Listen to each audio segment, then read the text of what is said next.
Hi, my name's Ian Wallace. I'm the Messed Up Counsellor. Welcome to another podcast. I'm going to talk today about something that we use quite often, but I don't know whether or not it's a helpful process. And I hear it a lot in the counselling that people want to be perfect or things want to be perfect. And I'm not sure when we explore that word, perfect, whether actually it's a positive word for us. It usually comes with some aspect of people feeling they're not good enough or they haven't done enough or some kind of derogatory or kind of pulling themselves down kind of statement. And when we use it, I always say to people, well, what is it? What is perfect? How do you benchmark perfect? I can benchmark perfect, probably different to you, as most people can. And I always say, well, when would you know if you achieve it? And if you did achieve it, would you stop? Would you end? Would you finish? If there was such a thing as perfect, then in my world, our world would not evolve. Because if something was perfect, why would you even need to think about changing it? But we keep getting pushed to that perfectionism. And I suppose that comes from growing up, in a sense, wanting to do more, be more, get a better grade, get a better score, run faster, create more income, whatever it is in that process. But if we start looking at perfect and whether it is actually helpful, in my world, I don't think it is. I mean, people will say to me that I'm an expert. Okay, I'm not an expert. And people don't say that about me. They say it about themselves. I'm an expert. And if you take that consideration, an expert, is that somebody who really can't learn anymore, evolve anymore, grow anymore? I don't think we ever become an expert because things are always evolving. People will say to me, well, are you an expert in counselling? And I'll say, no. How could I be? Is it possible? And those kind of questions and those kind of reflexive processes kind of drive us to try to be more, become more, increase, develop, grow, which is a good thing, obviously. But I think that process of trying to achieve something that can't be achieved can, for some people, be a really negative process. It kind of makes them feel not good enough or not able to be enough. So I try to, as much as possible, take that word out of their vocabulary, or at least challenge it, so that they can have a think about what they mean by it. People will come in to me and say, I just want to be happy, for example. And I'll say, okay, so how do you define that? What do you mean? Well, how do you define happiness? Where is happiness? How do you know you've achieved happiness? How do you know you're there? If you can't quantify something, how can you know you've actually achieved it? So I think people use terminology, use communication, use language, which actually sometimes makes it harder for us to feel comfortable, feel secure, feel happy. So we need to benchmark what things are. And I don't think perfect or expert does. Because I think that's something that we can strive to achieve, perfectionism. We can strive to achieve it. But we never get there. Because if we got there, we'd stop. We wouldn't do anything else. We wouldn't be anything else. We wouldn't try any harder. Because it's perfect. So when people come into the counselling process and people who use that kind of terminology or something similar, I will always challenge it. Because I think that's helpful for them. I think it's a good thing that they challenge their idea of what something is. Even if, it's anything really. I think reflexivity, checking it out, looking at it, giving fors and against is a helpful process to find out where we are on that scaling, that benchmarking. Because if somebody was perfect, then if they didn't feel perfect, but you told them they were perfect, you put them on that pedestal, this is perfect, then they'd always be scared about falling off the pedestal that you've put them on. So there's a lot of pressure in that. There's a lot of process of trying to be the thing somebody expects you to be. And I think that works for most people in most places, to be fair. I think in relationships, if you're saying to your partner or your child or whoever, you're just perfect, that's a really pressurised process. I don't know whether or not that's helpful, because the person who's been told they're perfect then has to live up to it. And that would, presumably, cause them worry, concern, anxiety. In trying to get to being where somebody says they should be, in trying to, I suppose, please somebody to be perfect. And when we're looking at those things, when we're trying to analyse those things and explore those things, I think there's a lot of things that stop us doing it. I think our growing up process, as we've said in previous podcasts, our scripts, our drives, our conditioning, kind of creates a process of us trying to be what somebody else wants us to be. So trying to pass the exam, trying to run faster, trying to be more. And I think if that person that's pushing us in that direction, not because they're bad people, not because they're horrible people, they just want us to be as good as we can be, I think that process creates an awful lot of pressure. And I see it with young people when I'm working with young people, certainly going into kind of gradings or exams or those kind of things, where they're trying their best to be the best they can, but they don't necessarily get there. They can't actually make it happen. And that makes them feel very anxious, very frustrated, a whole range of negative processes that doesn't help them.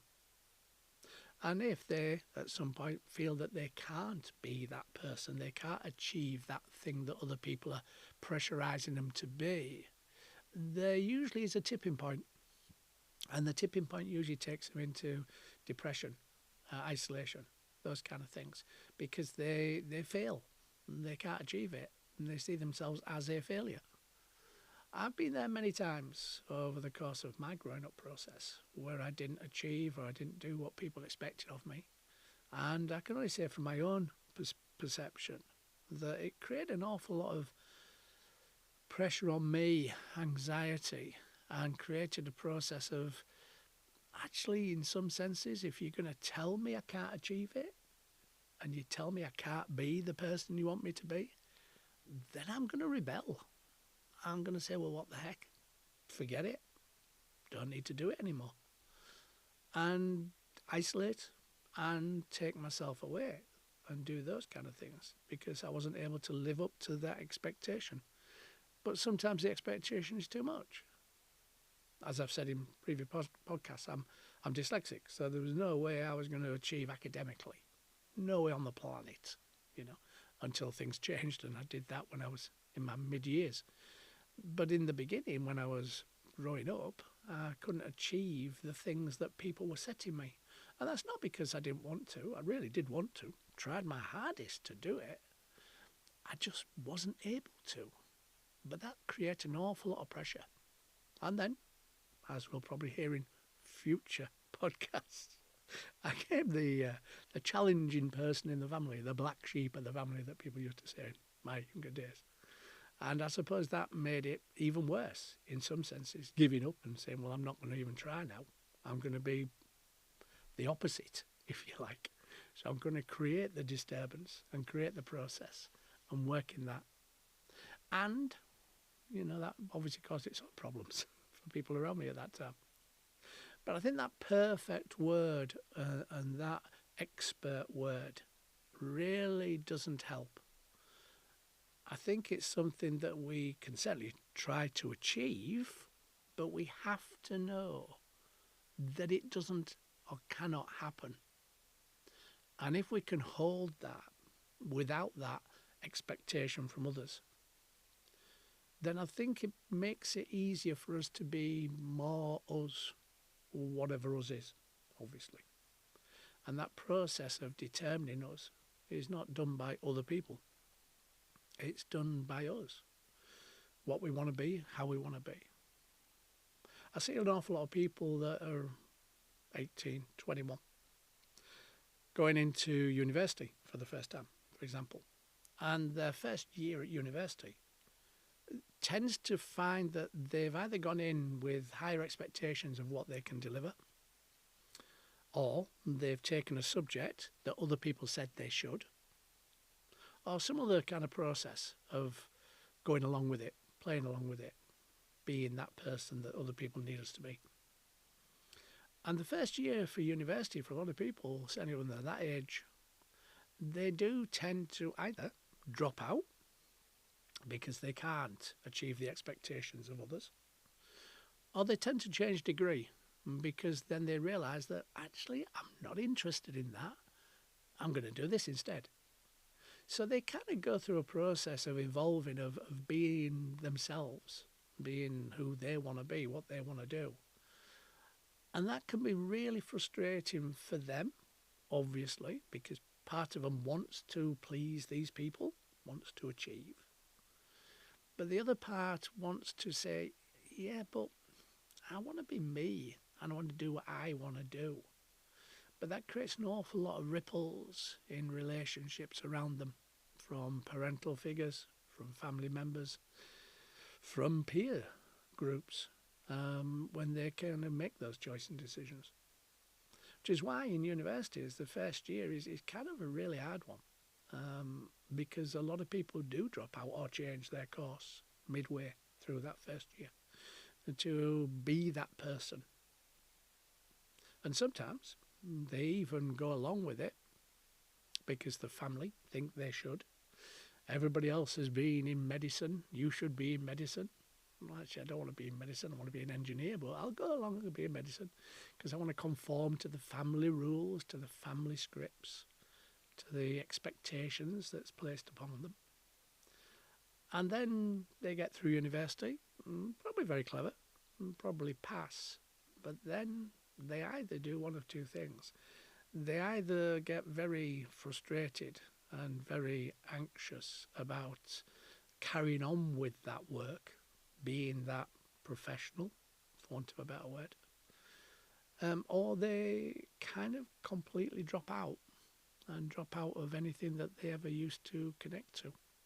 So you'll find them, some people dropping off the edge of a cliff, and they go into really not good places with challenging behaviours and stuff like that. And a lot of that, for any young person growing up, is about their process and feelings and emotions and thoughts about what they should be, not what they are. And I say the people who put the pressure on us are not bad people necessarily.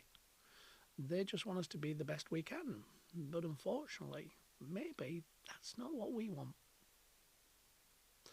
So when people come to me and say they are an expert, of which some people do, I always say, well, that's really, it's not nice, is it? I feel sorry for you. That must be really hard. And they'll say, why? I say, well, then you won't be able to evolve. You won't be able to grow. You won't be able to learn more, be more. I feel really sorry for you. And some look at that, hear the words, and reflect. And some don't, obviously, as is both the case. And hopefully that kind of conversation at least makes them think. You know, in days gone by, they used to say things like, you know, you're a guru, for want of a better word. And I would always say, no, I'm not. I'm just a guy who knows some stuff. And I don't know everything. I never will know everything. And I'm just going to do what I do. But I think those titles that's placed on us, really, if we take it to heart, of which I don't, obviously, as you can appreciate nowadays. But if we take it to heart, I think it could be a negative process for us. I think it's not easy for us to pull that down and cope with it and be able to come to terms with it. So as we're going through this process, listening to this podcast, please try not to put your expectations on certainly young people, and young I mean up to about 24, 25, because that's placing an awful lot of pressure on them. And I know you will not want to do that. If you thought you were doing that, you probably would be very deflated, very remorseful. Try not to put the pressure on young people. Try not to give them those expectations of your expectations of what they can or cannot do. Try and allow them to be them, whatever them is. And if we love somebody, we care about somebody, we want them to be the best they can be, not the best we think they can be. Hopefully that made sense. And hopefully it's been an interesting conversation I've had with you for the last 16, 18 minutes. If you want to subscribe, please do so. And share, like, because you never know when anybody else might be going through these things. We don't normally talk about our issues to other people. And you may just give them that piece of information that helps them be more comfortable in their world and their life, which will have a major impact. Thanks very much for listening. My name's Ian Wallace, the MedStuff Counsellor. Take care. Enjoy.